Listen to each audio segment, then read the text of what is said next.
So, Namaskar, Dr. Sampath. Namaskar, Amiji. It's truly a pleasure to have you for this session on your book. Many congratulations for the book. You have brought Vyasa in a very different way. And there could be no better way to start a weekend by listening to the story of the book and so many other stories that are part of the book. Namaskar, everyone. My name is Mohit. I represent City Book Leaders. And on behalf of everyone as part of the community, I welcome you all. It's 11:31, so we will commence the session as promised.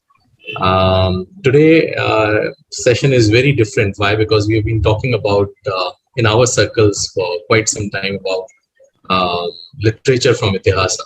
But this special literature definitely deserves a very different kind of discussion, because there's so many stories interknitted amongst each other. And just before the session, Sampaji and I, we were also discussing that's like Panchatantra.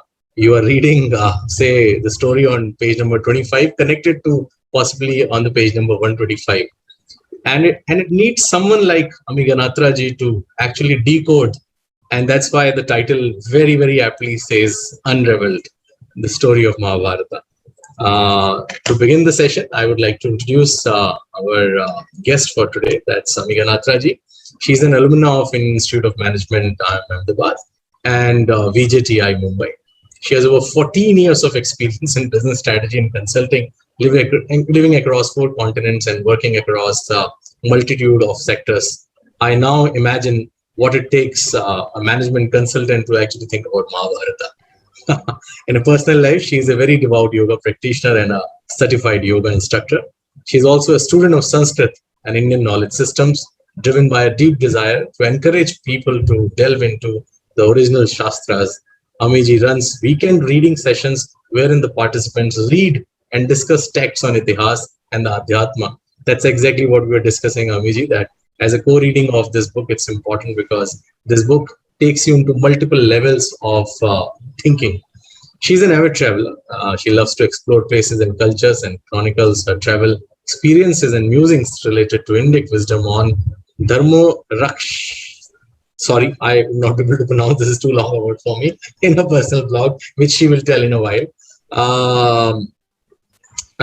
Now, the host of the session, he needs no introduction. Everyone who's part of the community or everyone knows him. He's been our Acharya, has taken us into the wonder that is Sanskrit. That's a lovely journey we have been doing since January this year.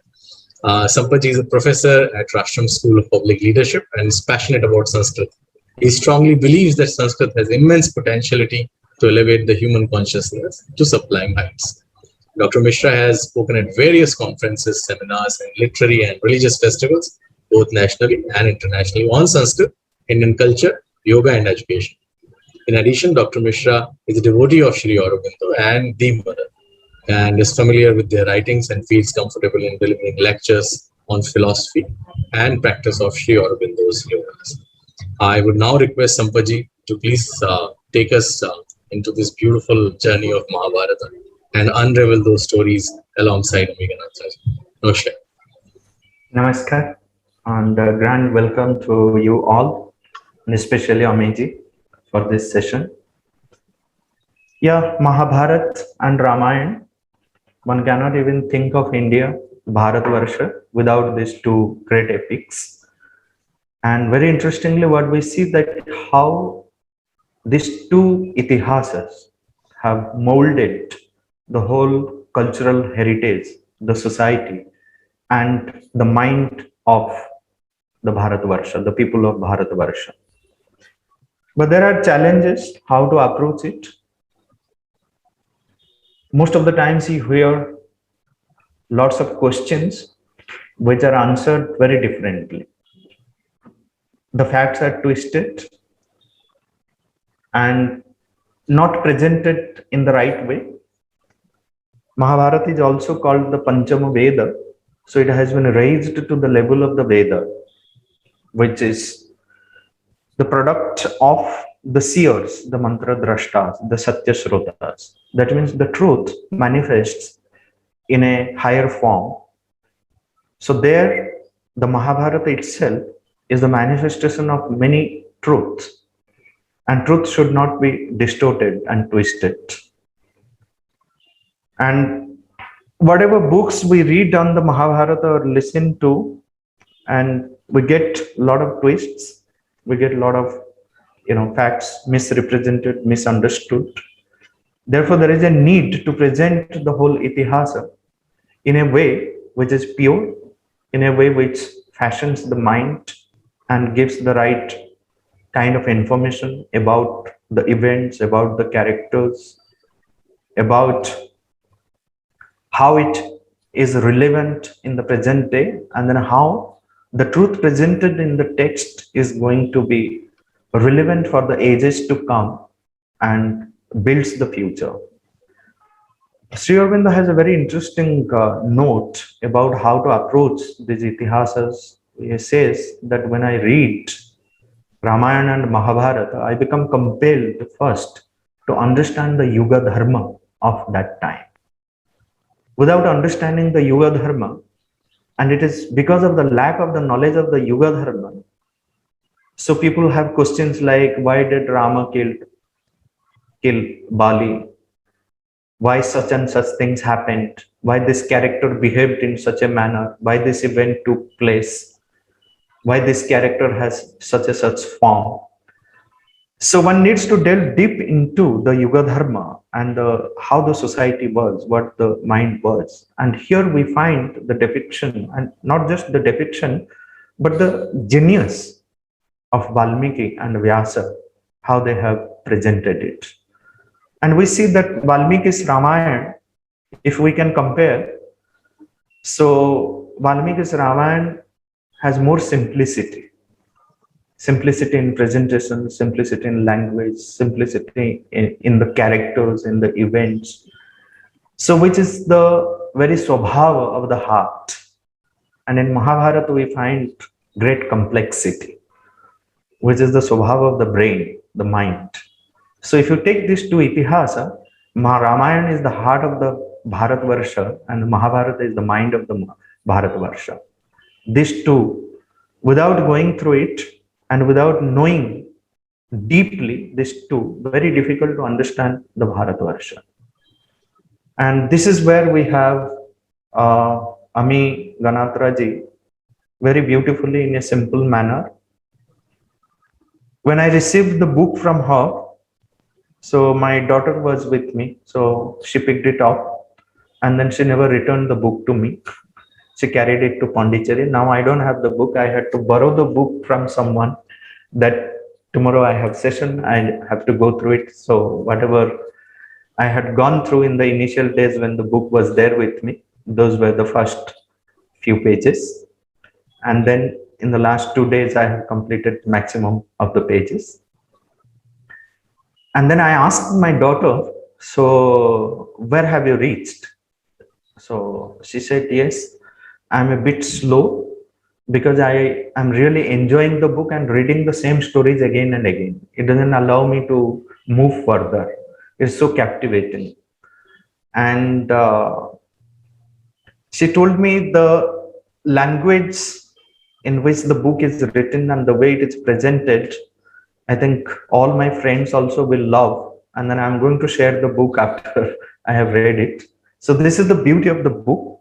Before I invite Amiji to speak about her book, this is what I wanted to share. I wanted to compliment her, congratulate her for writing this book. And this is going to create a different kind of mindset among the youth. So I'm sure, Amiji, there are a lot of questions in the mind which I will be asking, and then our viewers also will be asking you. So one of the questions which I have in my mind is that there are plenty of books on the Mahabharata. There's no doubt of book. Many best-selling books and then many thoroughly researched books. When you started, you took this decision that I will write this book. So what did you think that how are you going to make a difference? How are you going to stand out? What was the necessity when there's hundreds of books on the Mahabharata? So what was the need that you felt that this would definitely make a difference? Namaste, everybody.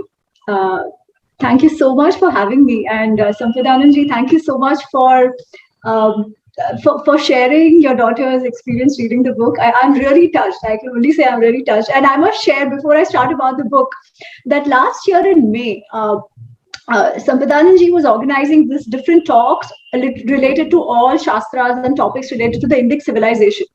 And I was just somebody who had returned just back from Hong Kong, and I was writing about Mahabharata on Facebook because we had this whole serial going on and people were watching it. And I was like, nahi, ye jo dikha raha hai, that's not exactly how it is. The text talks about it in a different way.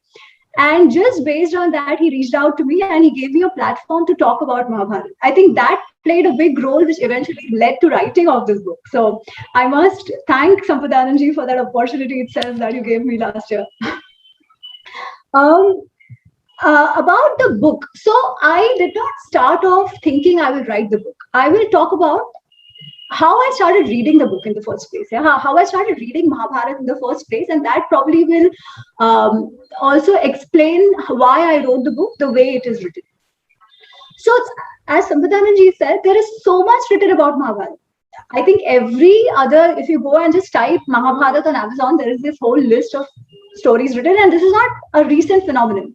If you look at our own Sanskrit playwrights, be it Kalidas, be it Bhattanarayan, be it all of them, they have written Sri Harsha, they all have written taking stories from Mahabharata. So this is not even a recent phenomenon. This only shows how interested people are in Mahabharata and how they relate to it.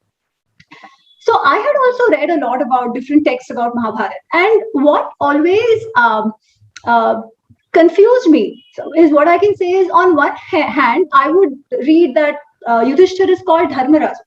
On other hand, he's portrayed as this, weakling who just gambles away his wife. And I'm like, why is such a man called a Dharmaraja? Yeah, and we've stuck to it. Then we have somebody like Karn, who we are told that there was always injustice done to him. Yeah, he was so good when there is always injustice done to him. So the society was always very discriminative and stuff. That is what we hear on one side. On the other side, we also see that this man is the one who's actually telling Dushasan to disrobe Draupadi. So I'm like, what is going on here? On one hand, we have Draupadi, who's called amongst the Panchasatis, one of the greatest women of the Indian civilization. Of the 5 women, she is considered one. On the other hand, we see her as saying things like Antika Putra Andha. She's always looking at revenge. She's this angry woman. So I'm like, what's going on? Is that okay? So typically the inference taken is everybody has shades of grey, and that's how it is, and we are happy with that. But I'm like, no, our rishis can't be that way, right? On one hand, we are always told about Indriya Nigraha, control your impulses and emotions.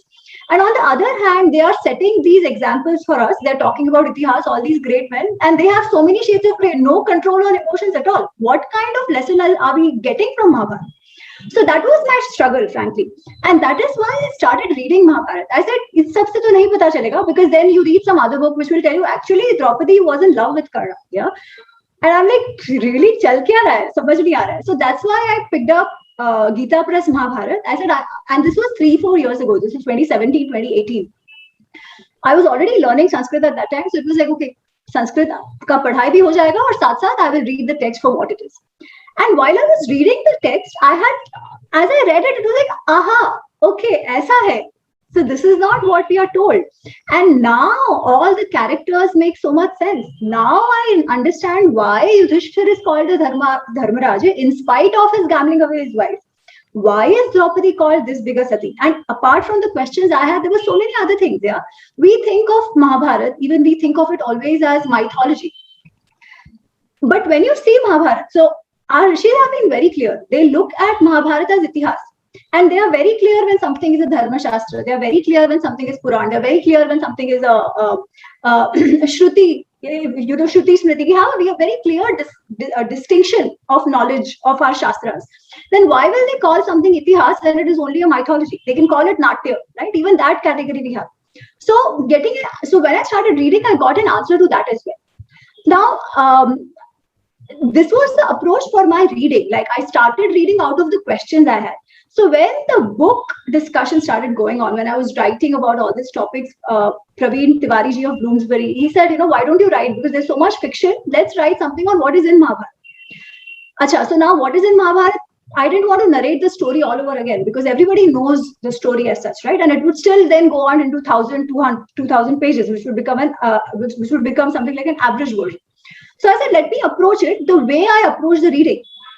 So I tried to structure the stories in a way that would somehow give an answer to all these questions which people have, which I realized that I wasn't the only one. A lot of people had these questions.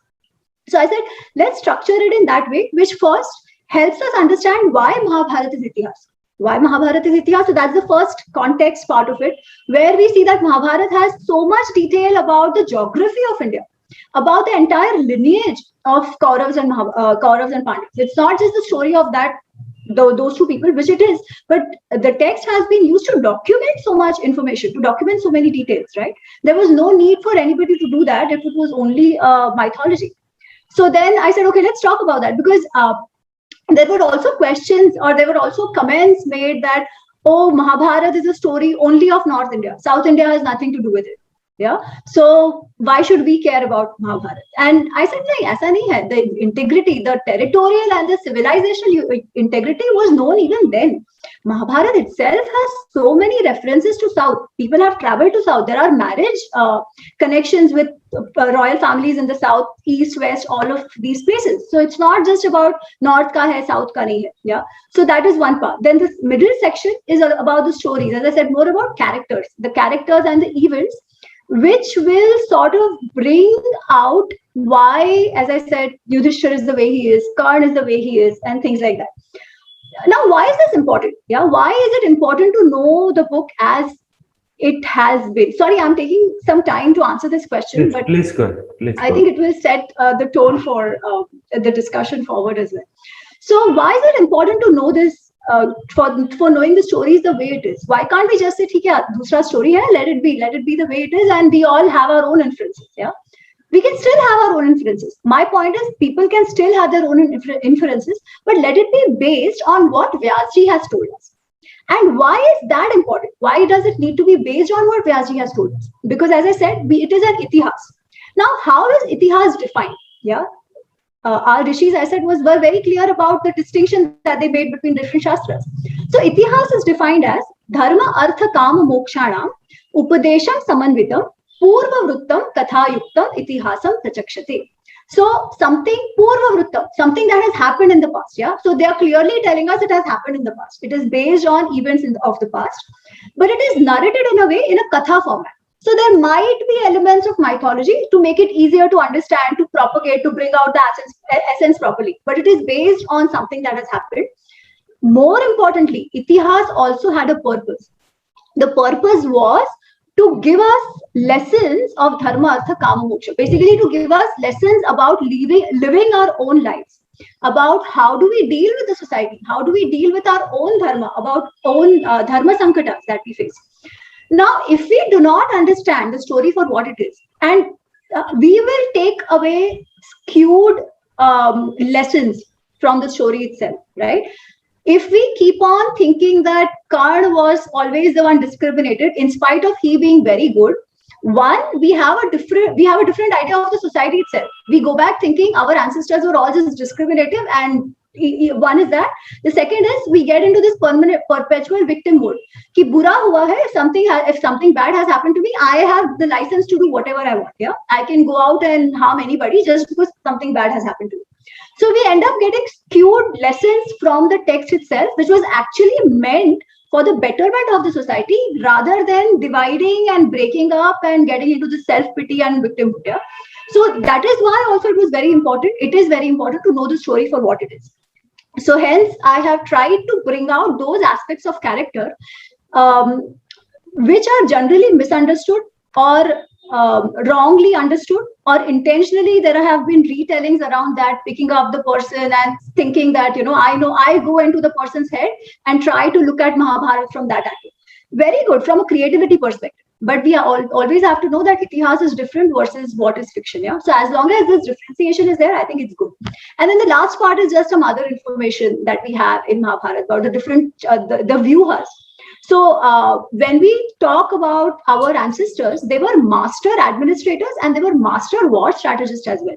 So that also sort of comes out from the way the war formations were and some other legends around Mahabharata. So that's how then I structured the book.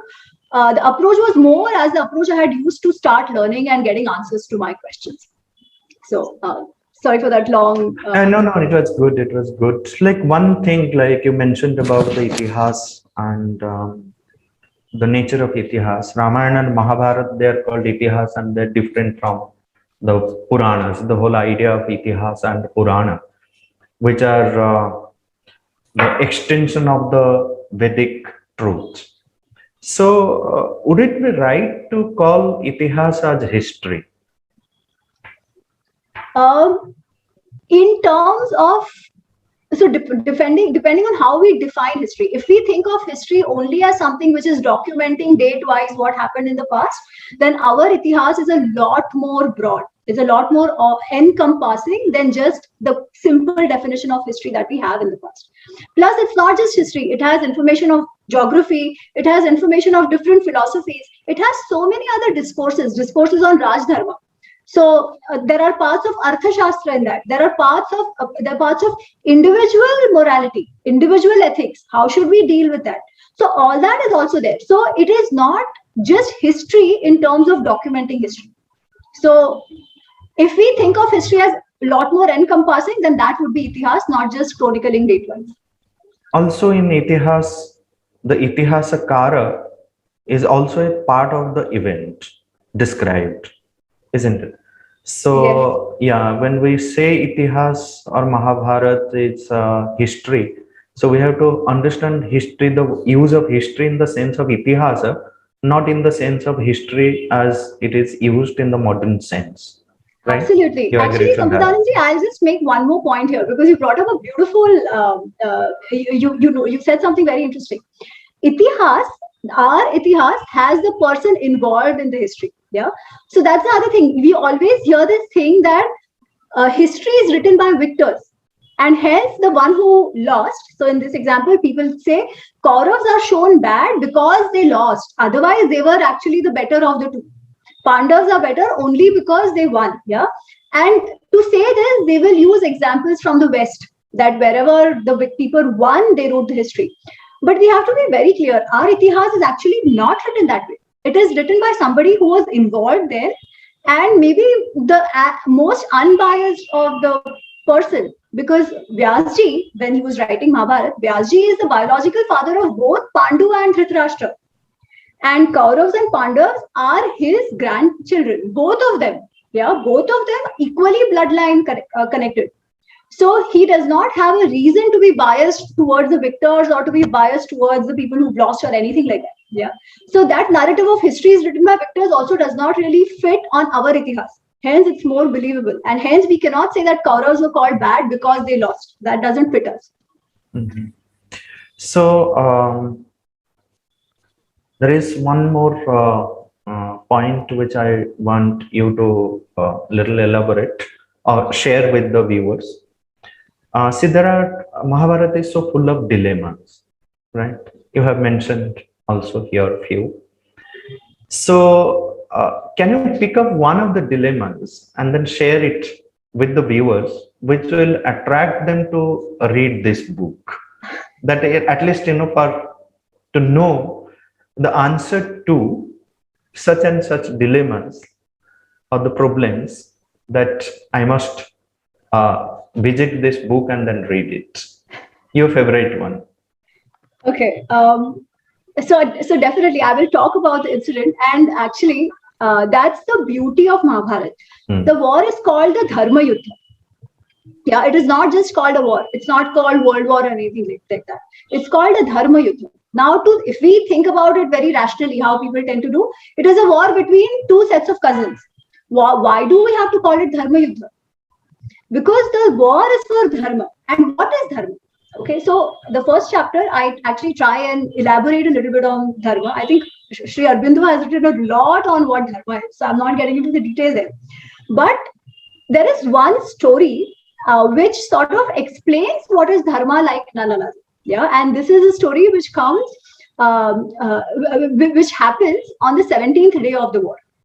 So on the 17th day of the war, Kard is in its full form. and he is determined to kill Arjun on that day, because till then everybody except for Karna, now everybody else is pretty much dead. Dushasan, Shakuni, Bhishma, Dronacharya, they're all dead. Yeah. And Duryodhan also thinks that even Karna is not able to kill them. What's going on? So Duryodhan was also very upset. So Karna had decided that today is the day I'm going to kill Arjun.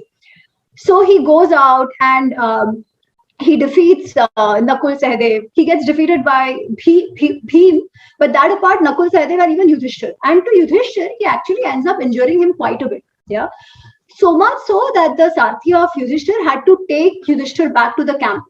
So Yudhishthir goes back to the camp. He's in a lot of pain. He's very humiliated because he was defeated like that by Karna. Now, when Arjun and Bhim, they don't see Yudhishthir on the battleground, they get worried. So Bhim says, Arjun, just go and have a look if Yudhishthir is fine. And Arjun goes. So Arjun goes to the camp where Yudhishthir is. Now, Yudhishthir, because of his injury and everything, is very delusional. So he thinks that Arjun is coming, has left the battlefield and he's coming to me because he must have killed Karna. So he's coming to give me the good news. So he gets very happy and he says, oh, Arjun, well done. Keep it up. I was sure you will kill him and all of that. But Arjun says, no, that's not the point. I came here because I was worried. We were worried what happened to you. And hearing this, Yudhishthir just loses it. And there are reasons as well. He thinks that Arjun is not giving his 100%. Yeah, that's what Yudhishthir is thinking. And he's also upset that both Ghatotkacha and Abhimanyu have been killed. So he gets very upset and he starts basically rebuking Arjun. He says that, oh, I know it's not as if you came to see me, but you have come because you are scared of Karna. You have always tried to avoid Karna. You are not going to kill him. I'm very well aware. If Ghatotkacha and Abhimanyu were alive today, they would have been more useful to me than what you are. And then he ends up saying that your Gandhi was of no use. You give it to somebody else, they will do a better job, as in they'll be a better warriors than you are. Yeah. So when Arjun is hearing all this, now Arjun has come with a good intention, right? But when he's hearing all this, he becomes very, very angry. He becomes very angry and he takes out his sword and he runs towards Yudhishthir. So Krishna is watching this and Krishna just comes in, he intervenes and he says, hey, what's going on? Hold on, what are you trying to do? And Arjun says, I am just helpless because I have this pratigna, I have this oath that whoever says anything to my Gandhi or who tells me to give the Gandhi to somebody else, it's my oath that I will kill that person. It's very bad, it's very unfortunate that I have to kill my brother. But for a warrior, an oath is an oath. Pratigna is in pratigna. I cannot go back on my words now. Yeah, that is a warrior dharma. That's a Kshatriya dharma. So Krishna then tells him, he's like, what are you talking about? You think you know dharma, but actually you don't know what is dharma. You think that by killing your brother and by maintaining your oath, you will be staying true to your dharma and to staying true to truth, then it's completely not true. Your understanding of dharma itself is completely skewed and you think you're very intelligent. And then he says something. He says, Purvam Balyan eva, like a kid, you took some oath. तुम्हारे मन में आया वो oath तुमने ले लिया when you were a kid, and now मूर्ख्यात, like a fool, you want to do it true. Adharma sayuktam vyapsasi, you want to do a karma which is adharma sayuktam. What kind of a person you are, what kind of a fool you are that you keep the stupid oath, you are trying to kill your brother. And then he goes on to explain that what you will be doing is anyways hinsa, because one, Yudhishthir is not your enemy. He has not tried to harm you. He does not even have weapons right now. So what you would be doing is also against the rules of war. Yeah. So what you are doing is not dharma. And then Krishna goes on to explain what is dharma, taking a story of Kaushik. So in that story, Krishna, it's a very simple story. Krishna says that there is this rishi called Kaushik and he has taken on pratigya. Yeah. See, in Mahabharata Ramayana, there is a lot about pratigya. Bhishma has taken a pratigya and he dies to keep that pratigya of his. Yeah. So this Rishi Kaushik has also taken a pratigya that he will never ever lie in his entire life. And all his life he has stayed true to it. Now when he's become old once, he's sitting in his ashram and some villagers come running. They were running away from the dacoits. The dacoits were trying to loot them and kill them. So these villagers see Kaushik and they tell him, Rishi, Guruji, they are hiding in that place. Please, if the dacoits come, don't tell them to go in the other direction so that we can go back to our village. So when the dacoits come and they ask the Guruji, they ask Rishi Kaushik that, did you see the villagers? Now Rishi Kaushik is in a dilemma. All his life he had stayed true to truth. सच बोलना था, असत्य असत्य कैसे बोल सकते थे? He had to say only the satya. So he's thinking, he's like, oh, by saying falsehood, झूठ बोलने से I'm going to lose out on the merit I have accrued all my life. Anyways, I'm going to die now. So he tells the dacoits where the villages are. The dacoits go catch the villagers die. Okay. Now, after some years, Rishi Kaushik dies, and he goes, and Yamraj is sitting there, and Vyasa says, "Oh, send this guy to the hell. Isko narak mein bhej do." And Kaushik is like, "How can you do that? I have had this oath, and I have never broken it all my life. What is the point of a virtue if I can't even get heaven? How is it that you're sending me to hell?" And Yamraj tells him that your insistence on maintaining your truth, your pledge, your oath, your desire to go to heaven, you ended up being the cause of the death of 2 innocent people, or the X number of innocent people. That by itself is a bigger hinsa. That's a bigger path than sticking true or staying true to the pratigna. So if an action leads to harming, to destruction of somebody innocent, or it harms somebody innocent, then that is the biggest adharma. And to insist on that adharma just because you have a pratigna, that is not dharma, that itself is adharma. So Krishna tells this story, and of course then he finds some way through which Arjun can go out, and Arjun understands. Yeah. So this, I thought, was just a beautiful example for all of us when we think about our own ethical dilemmas. How do we understand what is our dharma at that point in time? Is it just sticking to something we have? Is that desire coming out of a sense, is it coming out of a sense of ego and greed? Or is it really meant for the betterment of the society? Because that is dharma. The dharma, by simply translating, it is dharyate iti dharma. Dharayati iti dharma. That which upholds, that which sustains, that which allows continuity, perpetuation, growth and thriving of the individual and the society. That is dharma. Any action that does not do that is adharma. So in every situation, that's what a person needs to understand, from where that sense of decision making is coming. And we see that in live examples in life. We see that how different people in Mahabharata approach the same situation when they had to choose between their pratigna versus doing the right thing. Yeah. And how different people chose, and depending on the choices, the eventual karma phala that all of them got was based on the decisions they took in these situations. So this story actually sort of sums up the entire understanding of dharma very well, and I love it. And it is in the chapter A Friendship That Grew of the book. Also, what is most important in the context of dharma is sthana, kala and patra. Like how dharma differs from place to place, person to person, time to time. What we consider dharma today may be adharma at certain point of time, or may become again adharma or dharma, or it differs from person to person. What is dharma to you may not be dharma for me, depending upon my swabhava and sadharma and temperament. And place to place, what is considered dharma in western part of India may be adharma in eastern part of India. So one has to be careful, like it is gahana, it is dense and thick, the way of dharma. So dharma paramagati, as Bhishma says. Yeah. One more interesting point I would like to point before we invite the viewers to put their questions. Like Vasishtha Kavyakantha Ganapati Muni, who was a disciple of Bhagavan Ramana Maharshi. So his works, most of his works were not published till 2002. So it was during the period 2002 and 2009. I was involved in getting it published in 12 volumes. So very interesting volume number 9 there in his collected works is Bharata Charitra Mimamsa.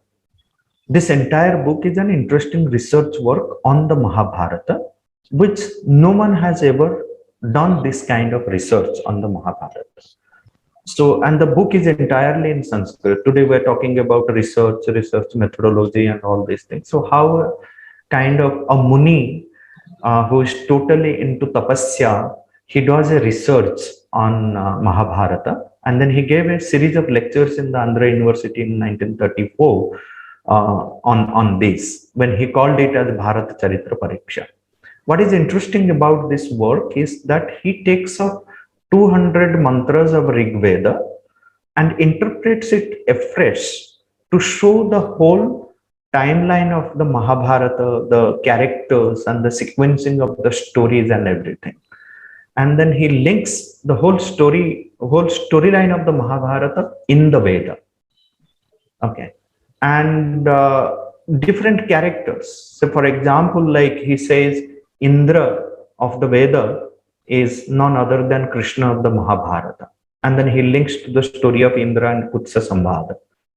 Then he says Shvitra, another character in Rig Veda, is Pandu. Vrishni is Kunti. Drik is Dhritarashtra. See here, Druk, not Drik, not Drishti, Druk, Dhritarashtra. Parshu as Gandhari. Ambarisha as Yudhishthira. Bhayamana, another character in the Veda, is as Bhima. Kutsa as Arjuna. Suradhas as Nakula. Sahadeva. Ghosha as Draupadi. Shushna as Karna. So like this he goes on and then describes the characters and then events of the Mahabharata, and then by interpreting these Vedic mantras, 200 Veda mantras. So now my question will be to you. If it is too difficult, you can avoid also answering this. While writing or reading the Mahabharata and writing this story, did you ever get this feeling, you were compelled that no, I must refer back to some of the Vedic legends of the Veda in order to have a right answer to this kind of presentation of the Mahabharata? So did you ever feel that compulsion of turning to the Veda and actually verifying it and then do it? I think it was my handicap in knowing the Vedas that itself that I didn't do it. But there was another reason as well. So Mahabharata itself, right, can be seen or can be understood from different realms. One is a very bhautic realm. That's the current, like practically living this physical world. Then there is a realm of Adhyatma, to understand those stories in the level of Adhyatma. What does it mean in the Adhyatmic sense? What do these characters represent in the Adhyatmic sense? I made a conscious call to keep it at the very bhautic level right now. So that, as I said, I looked at it very clearly as this is Itihas, this has happened, and I'm going to present it the way it makes sense for us bhautically. So that was my concern. That is how I defined it for now. So I didn't, but I will definitely look this up. And I'm sure this was what you said, I've learned a lot. So I'm going to go back and refer to it. And any thoughts? This will be perhaps my last thing to you. Any thought on the different aspects of the Mahabharata, like Jaya, Bharata, and Mahabharata? So there is a very popular belief that actually the original composition was only Jaya, which is 8,800 shlokas. Then it was expanded, which was written by Vyasa Muni. Then it was expanded by Vaishampaya and expanded by some others. So that's how the version that we have. That is what Jaya, Bharat, Mahabharata. That is how they say that people kept on building onto it. The original core is just 8,800 shloka, the Jaya which is written. Now, I tried to dig up a little bit on this. Yeah, that what is it true that this is how it is? Because all the three names, Jaya, Bharat, and Mahabharata, occur in Mahabharata, and in the Adi Parva, they have told us about all three. Yeah, they call that this Itihas is called Jaya. They have stated very well. They have also said this Itihas is called Mahabharata. They have also said this Itihas is called Bharat. Yeah. For Bharat, they have said very clearly that without the Upasamhar, so without the story, without any additional other stories, just the pure Mahabharata story. And when I say other stories, so in Mahabharata, there are a lot of stories taken from other Shastras, from Puranas, which are narrated to Pandavas at different point in time, that are used to in different discourses in Adi Parva, in other Udyog Parva, Vana Parva as well. So removing those discourses, those stories which are not directly related to the story, the only core story is called Bharat. That is what we are doing. For Jaya and Mahabharata, they haven't said that this was different or that was different. Then there is the number 8,800 shloka. 8,800 also comes in Mahabharata. But it is not said that the Jaya was 8,800 shlokas. It says 8,800 shlokas were the Kuta shlokas. So Kuta shlokas, as in there is a legend that Vyasji wanted Ganeshji to write, to write down Mahabharata, and Ganpati said that I will do it if my lekhani doesn't stop, if my pen doesn't stop. So Vyas Muni agrees, and he says, I will do that, I will not stop. However, you will write only after you really understand. So Ganesh ji will say, oh, okay, Om, Tatha Eva, and he starts writing. But then to get time to frame his thoughts properly, there are 8,800 shlokas, which are a little difficult to understand. So there are these 8,800 shlokas, which Vyas Muni peppers in the middle so that he gets time. So, Ganpati ji can take time to think through, and Vyas ji can then frame his thought and then speak again. So without letting the pen stop. Yeah. So these are the Kut shlokas. It does not say this is Jaya. And also there has never been a manuscript only of Jaya found or only of Bharat found. Yeah. What we have are different manuscripts. Yes, but they have all been basically what build up to Mahabharata. So there has been no separate Jaya script found. So it could be true, it may not be true, but there are no scriptural evidences to say that the build up happened this way. However, in Adi Parva, we are clearly told that all the three were written by Vyasa. Now there is a catch here. The narration that we hear, yeah. So the Mahabharata was composed by Vyasa, which we know. He taught it to two people, Vaishampayan, his student, and Shukdevji, his son. Yeah. Then it is told that Shukdevji went to the realm of the Devas and he narrated Mahabharata to them. And Vaishampayanji, it is that Mahabharata came to us. Now, this Mahabharata, Vaishampayanji narrated the Mahabharata to Janmajay. So Janmajay is who? Janmajay is the great grandson of Yudhishthira Arjun. Yudhishthira's Arjun's son is Abhimanyu, Abhimanyu's son Parikshit, Parikshit's son Janmajay. So in Janmajay's Yagna, the first time Mahabharata is narrated. Yeah. So, and in this Yagna, there is a Rishi called Ugrashrava Sauti. Ugrashrava Sauti hears this Mahabharata and he's very happy. He's a Kathavachak. So he goes around and then he reaches this ashram, which is like a university of Rishi Shaunak. And Rishi Shaunak, in that ashram, the students want to know where Ugrashrava Sauti ji has come from. And he says, oh, I went to this ashram I went to this yagna of Janmajay, and there I heard the Mahabharata. And then they want to hear the story of the ancestors of Janmajay. Yeah. So that is how the Mahabharata that we know comes. It starts from Ugrashravaji going to Naimisharanya. Yeah. So clearly this part is over and above the story of which is narrated by Vaishampayan. So there are some shlokas which are over and above, which is narrated by Vaishampayan. Yeah. So I don't have a clear say on the build-up of Jaya to Bharat to Mahabharata, but there is a theory like this. That said, in the text itself, there is no mention of a three-step growth. Okay. Although there are, like many translations in different languages which are available. So while going through the Mahabharata and writing this book, so what is your feeling that about that one should learn Sanskrit and read the Mahabharata in its original? How important is it to learn Sanskrit? I think for reading any Indian Shastra, it is very important to learn Sanskrit, at least basic.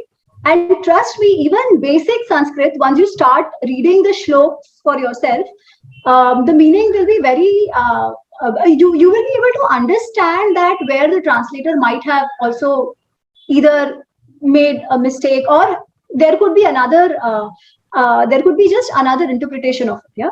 And I'll give you a very simple example from Mahabharata, and I'll also tell you one other book which I was reading and why I started learning Sanskrit in the first place. But specifically from Mahabharata, there is a shloka that when Krishna goes to meet Karna, the war has been decided, but Krishna wants to try one more time. So he goes and meets Karna and he tells him that you are actually not Radheya, you are Kaunteya. and you're Kaunteya, and once the Pandavas know that you are Kaunteya, because you're also Pandav, being the son of Kunti, per our Shastras, the son born before the wedlock is also the son of the person whom the girl eventually marries. So you're also a Pandav, you're the eldest Pandav, come to them. And while saying come to them, he says the sons of Pandavas will wash your feet. There will everybody else will, do your puja, and they'll make you the king and all of that. And then there is this thing for Draupadi, which says that Shashte Kale Draupadi api agamishyati. Okay, so Shashte Kale Draupadi api agamishyati. Agamishyati is that she will come. Shashte Kale. Okay. Now, it is translated in different ways. So if you take some English translations, they simply say Draupadi will also come to you and have intercourse. Okay. Now, if you only read the English, you will think this is what Krishna would have said. So if I read the English and I translate it back to Sanskrit, I would have done it as Draupadi api sambhogam karishyati. Draupadi api will do sambhog with you, because this is what intercourse means. But agamishyati shashti kale. Now, why does agamishyati shashti kale have to only mean she will do intercourse with you? Very simply, those who know Sanskrit will say this means she will come to you in the 6th hour, or the 6th time, 6th part of the day. Yeah. So I read the shlok and I'm like, 6th shashti kale means that. Now it could mean that she will come and have intercourse with you. If there are other examples which either show that shashti kale means the time of the night when sambhog happens in the Shastra, something like that, yeah. Or shashti kale, how else has been used? So in Mahabharata itself, shashti kale has been used 3-4 times, yeah. And every time it means either time related to food, like eating food, the second part of the day, second half of the raat ka jo khana khate ho, that is usually had in the shashti kale, okay. Or it is used as a vrata. So what is a shashti kale vrat? That if a person eats twice a day, and per Ayurveda, a person should eat twice a day. So if you eat twice a day, and if you have a vrat of shashti kale, you will not eat one day, you will not eat second day, directly third day, second part. So that is also shashti kale. Okay. Now, this is what it has generally been used. Okay. But shashti kale definitely means night. So one interpretation could be that she will come to you to do your puja at that time, or she will come and feed you. Yeah, that could also have been a way to interpret it. The other could be a far-fetched interpolation or interpretation could be that she would come to you for intercourse. Yeah, it could be. But the translation does not only shashti kale, then that's not a translation. That is an interpretation that has been made and very widely accepted. Not only widely accepted, people actually say, see, Krishna had no morals. A woman was like a toy. Without considering Draupadi's ichha, he just committed that she will come and sleep with you. Yeah. Whereas the text doesn't say that. The people who translated say that. Just interpreting it one way. Simple, they would have been, the translation would be, she will come to you in the 6th hour. Yeah. This is how it should be. So just reading Shashti Kale in that, just that much understanding of Sanskrit can actually make you question the translations you read. It could still be that. It could still be that is something Krishna was proposing, yeah. But he didn't say it that way. He put it very diplomatically. So for a translator also, he has to at least keep that option open, right? That it could mean that, but also that, rather than saying it means only this. Yeah. So that is why having even and Shashti Kale, it's not even difficult. They are just simple basic Sanskrit. You will learn this. Shlokas, some shlokas are not even difficult. Yeah. So that is one. This is an example from Mahabharata. Now I'll take an example from some other text I was reading. This is like 7-8 years ago, after which I said I have to learn Sanskrit. So this was a book on Vyasa, and I was reading the English translation. Now thankfully I always have a Hindi translation with me. I always keep something in the either Gujarati or Hindi, one of the languages, one of our languages I always keep. So there were different types of arguments that can be made, how they are structured. And there is one type of argument where it said that you give an example of the same jati. Okay, so that's where, and the word jati was used. And I read the translation and it says a person of the same caste can only get into this kind of argument. And I'm like, seriously? So I went back and I read the Sanskrit again. And it was very clear what they meant is that if I'm talking about a jati of trees, Okay, like every classification is called a jati. So if I'm talking about a tree, I give an example from the same class of species. Okay, it had nothing to do with caste, nothing at all. Basic understanding. Now, if I had not known Sanskrit even that much, what jati means or what could be the different meanings of jati, I would have said, the text itself, all our texts are only caste and nothing else. Even for argument, you have to be of the same caste. Just think of it, yeah. This is how narratives are getting built. And hence, even a little bit where I can read the shlok, where I feel like, this doesn't make sense to me. I just go back and read back and say, acha, this, what could be the other meaning of it? I did not be an expert, but I at least need to know the resources where I can get the right understanding or interpretation. Hence, yes, one must at least know basic Sanskrit. That's what my take is. Okay. Thank you. So there are a few questions from the viewers, which I will ask you. You know, like the Mahabharata has not remained confined only to this land of Bharat. It has traveled to far off countries, and then the narrative itself has taken different turns. Like even in Indonesia, you get Mahabharata, and so many stories are differently said. So the question by Sunil Kumarji is, what is your opinion on different versions and legends of the Mahabharata, like in Indonesia and other parts of the subcontinent, apart from the modern text? And should they be taken seriously as part of the mainstream narrative if they have become integrated into the cultural milieu? And then how did you choose what to include and what to omit? Okay. Should we take all those versions seriously? Yes, we should take those versions seriously, but in what context? So if I'm reading a Mahabharata, the Indonesian version, I will try and probably use that reading to get a view of how the Indonesian society could have been. Yeah, get a view of that. But I will not use that to transmit it back and say the Indian society was also like that. No. Because what happens is when legends travel, people make it their own. Yeah, they will add aspects which they can relate to it. Yeah. So yes, you can use that. I mean, one, you can take it seriously just because it has spread so far and wide. It shows that how the reach was of how the civilization reach of ours was, right? But one must be very clear what we are treating as itihas versus things added to it. Yeah. Now, how did I choose?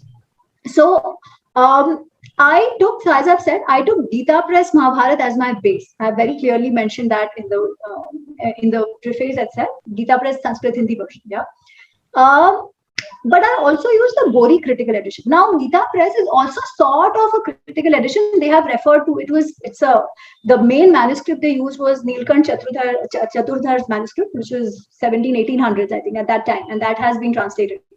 But when that was also being done, they have referred to the Dakshinatya, the southern recession. They have picked up interesting parts from the southern recession, and it has been clearly called out. So you see that the shlokas which are not in the actual manuscript, but they have been added, they have been clearly they have not been numbered. So you know this is from the Dakshinatya. Yeah.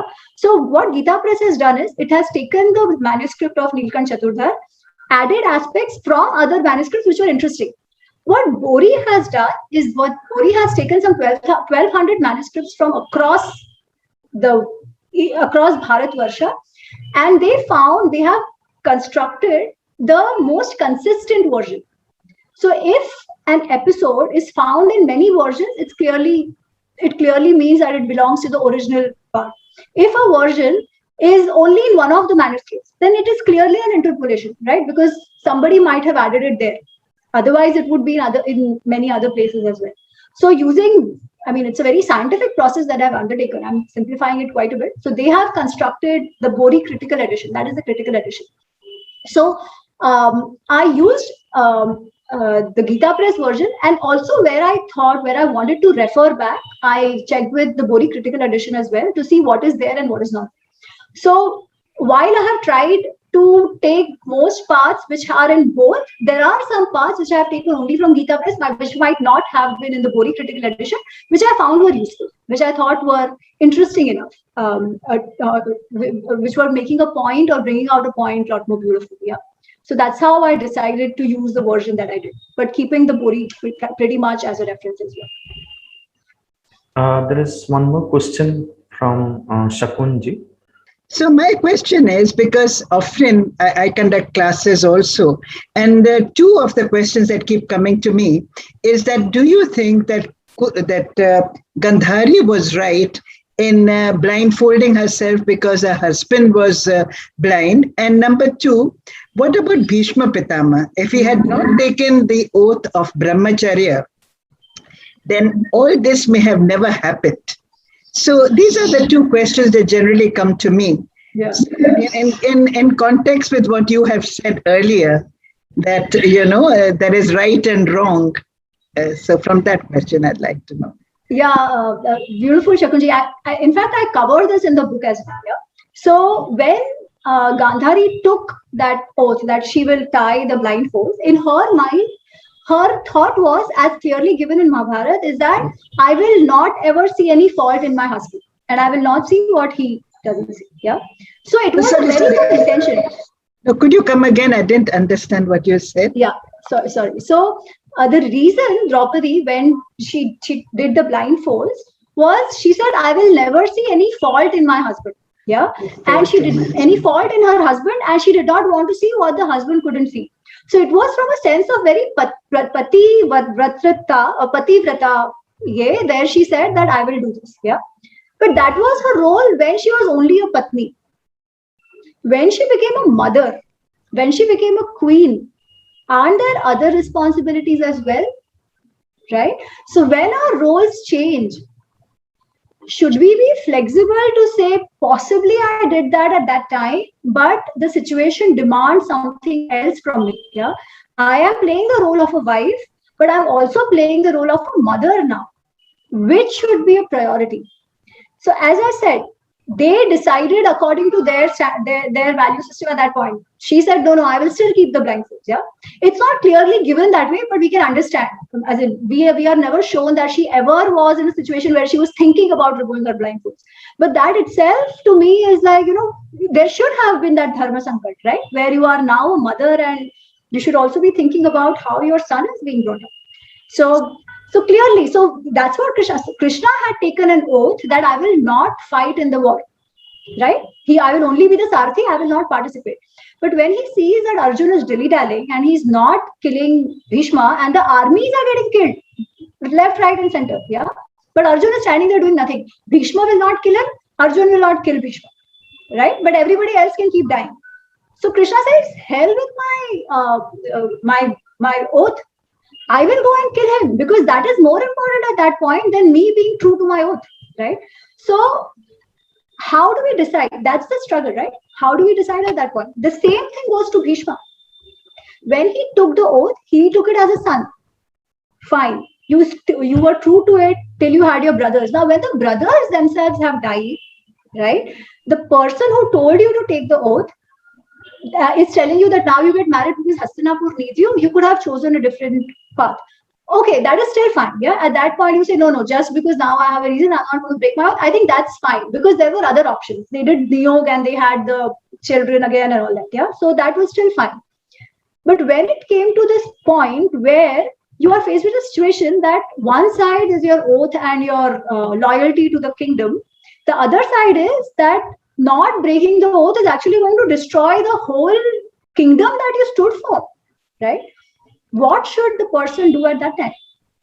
That said, it does not take away from the fact that both Gandhari and Bhishma were great people. Definitely, in their lives, otherwise, they have stood for the right things, no doubt. But then this is the key point, right? When you're faced with such a big ethical dilemma, which side you go? And that decision eventually determines the karma falyu there. That's why I spoke about dharma, right?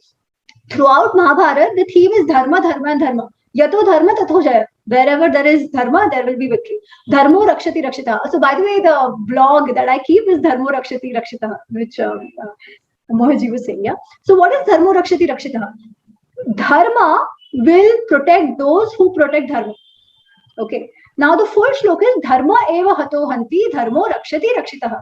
One who destroys dharma will be destroyed and will be destroyed by dharma. One who protects dharma will be protected. Okay. Now this situation, you see, when Duryodhan and when Karna are killed, right? So a lot of people say, oh, nahi, but Pandavon ne to rules tod diya, so they were bad people. Yeah. Are bhai, Duryodhan and Karna have not shown an iota of dharma in their entire life, right?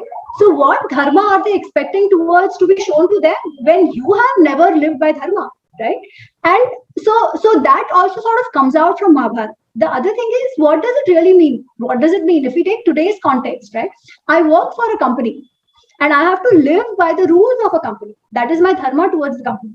Now, if my behavior is actually disrupting the company and its values and its culture and everything, then the company is not going to protect me. It will throw me out, right? So dharma eva hato hanti. If my actions are leading to the destruction of the company, they are going to throw me out. But if I am working in such a way that leads to the growth of the company will do better, it will pay me better, and it will take care of me. So very simplistically put, but this is what it means. Dharmo rakshati rakshita, dharmo eva hato hanti. Expanding it to the social, to the society, expanding it to the nation. So when you're faced with the ethical dilemma, how do you decide? That's what then the return you will get. Hope it sort of clarifies. Yeah, there's one more question by Bimal Kumar Sahu, who says that why is it that Duryodhan went to Swarg and Dharmaraj Yudhishthir went to Narak after death? Okay. So as I said, there will always be paths which are said in a katha format. Who went where is only for us to know. Yeah. But I will still explain what it means Swarga, what it means Naraka. Yeah. In our Shastras, it's said in Manusmriti as well, and it comes even more clearly when Ram explains to Vali why he was killed. So, if a person does something wrong, okay, and he gets the punishment of it, if he lives through the punishment of it, he's said to have been cleansed of that karma. But if that punishment doesn't come, okay, if he doesn't get the punishment, why? The karma is still with him. It has not burnt off. So whatever karma you have, you will get phala for it. But so as long as that, so the karma burning off hasn't happened if you don't get the punishment. On the other hand, a king who doesn't punish is also said to create a pap karma. Okay. So for a king, it behooves that he gives the punishment if he does not want to become a part of that pap of the criminal. Yeah. So in this case, Duryodhan died a fighting warrior and he actually got the karma phala of his actions, so to say. That is why they say, okay, fine, he's cleansed of his papa karma. They have been burned and he probably got Swarga. Yudhishthir went to Nark, but also only for a bit, right? I mean, clearly, whatever some of the things they did were not exactly in line with the apparent dharma. He probably lied a little, idhar udhar ka, whatever. He saw his wife being insulted and stuff like that. So that might have built up and he still went to Narka for a bit and whatever. Because it's not as if one good thing cancels the other, right? You have to bear the karma phala of every karma. It is not as if doing one thing will wash off the other. No. Every karma has to bear its karma phala. So this is how I understand the situation. That because it is shown that Duryodhan got the punishment, he is cleansed of it. If he wouldn't have gotten the punishment, then Yamraj has to do the work. So that's how it is. It usually, that's how I understand. Thank you, Amiji, for this detailing, and definitely Mahabharata and knowing the stories of the Mahabharata would be a great help to enter into the very brain of India, like what was the genius, what was the mind of Vyasadeva. So with this, I thank you again, and I invite Smita ji to give a vote of thanks. Dhanyavad. Narayanam namaskritya naram chaiva narottamam devim saraswatim vyasam tatho jayamudirayat. Of all the critical editions that Ami ji spoke about, somewhere we have had this shloka which remains as the very first verse of Mahabharata everywhere, which says, you know what epic stands for. Dhanyavad, Ami ji, for a wonderful session. And of course, Dhanyavad Sampath ji for moderating it. We just didn't know how the last 1 hour passed. We have Mahabharata Unravelled. Yadi hasti tadanyatra yanne hastina tatvachit, which means whatever has been said here is found elsewhere, but whatever is not found here doesn't quite exist anywhere else. So that is the beauty of Mahabharata, and I'm actually halfway through reading the book. And in the age of subversions, where the intention is to twist the narrative, make it more provocative, I think Amy G's book stands quite true to the spirit of Mahabharata, and like Sampaji said, true to the spirit of what is India.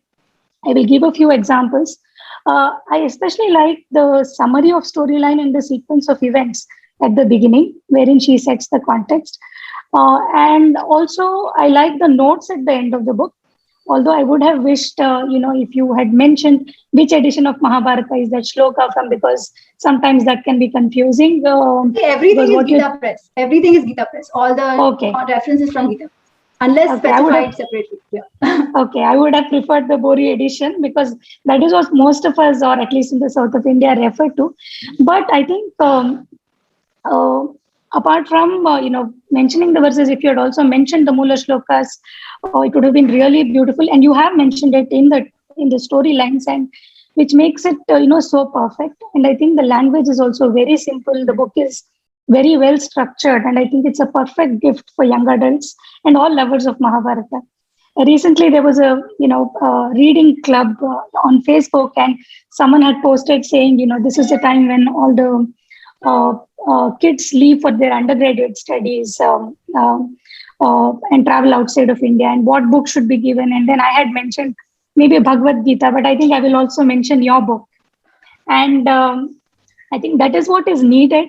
And as Amy G was telling, when she read a certain translation, subverted translation, she was forced to go back to the Mula Sanskrit or the regional language. And I started wondering why not many people do this. And I think Amy G does it because she's a student of Sanskrit, and therein lies the power of Sanskrit. That, it gives you that power to actually break open the words, do the Vyakarana, try and understand. Because we've had, if you take Manusmriti, Nastri Swatantra Marhati has been beaten to multiple deaths. And when you actually look at the entire words, it gives you a completely 180-degree, reverse of it.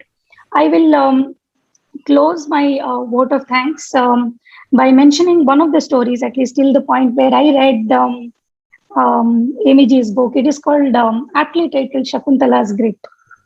So this is the part where, Shakuntala goes back to Dushyanta, and then Dushyanta refuses to recognize her. And then Shakuntala says, you know what, it doesn't matter.